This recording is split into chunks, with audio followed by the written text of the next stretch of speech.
Saviez-vous que la plupart des gens n'ont jamais côtoyé une personne atteinte d'albinisme? Pourtant, ils véhiculent à notre sujet quantité d'idées qui ne sont simplement pas vraies. Ces croyances reposent souvent sur de fausses informations. Bonjour, je m'appelle Boupé et je suis un activiste et un défenseur des droits humains pour les personnes atteintes d'albinisme. La sensibilisation fait partie de mon travail et cette semaine, nous avions consacré une journée entière aux échanges avec les membres de notre communauté, les autorités gouvernementales, les guérisseurs traditionnels, les forces de l'ordre, les enseignants, les travailleurs sociaux et les responsables religieux. Parfois, lorsque des événements malheureux surviennent dans la communauté et que les gens ne comprennent pas, ils y cherchent une explication surnaturelle. Il arrive qu'ils accusent les personnes atteintes d'albinisme d'en être responsables. Certains vont jusqu'à nous traiter de sorciers.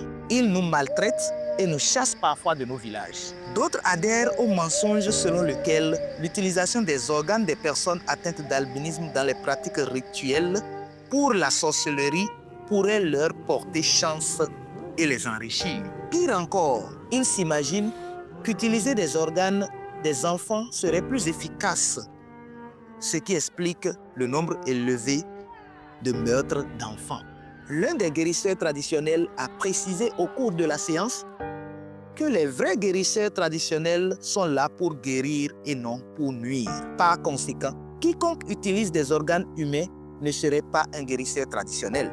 Cette séance nous a permis d'interpeller le gouvernement sur l'urgence de s'attaquer aux questions des pratiques néfastes en révisant les textes de loi relatifs aux guérisseurs traditionnels et en s'assurant que les pratiques respectent certaines normes. Malheureusement, c'était quoi qu'avoir des rapports intimes avec une femme atteinte d'albinisme peut guérir le VIH-Sida. Cela a parfois mené au viol des femmes atteintes d'albinisme.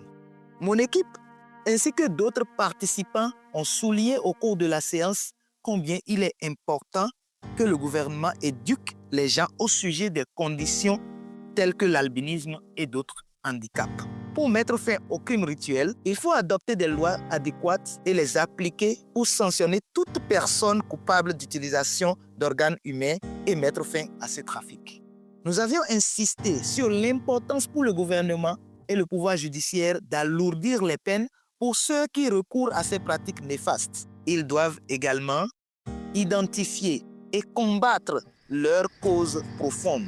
Au final, cette sensibilisation a été un franc succès. J'ai quitté la séance avec l'espoir qu'en unissant nos forces, nous pouvons rapidement mettre fin à ces actes cruels. Avez-vous appris quelque chose de nouveau? Partagez-le autour de vous.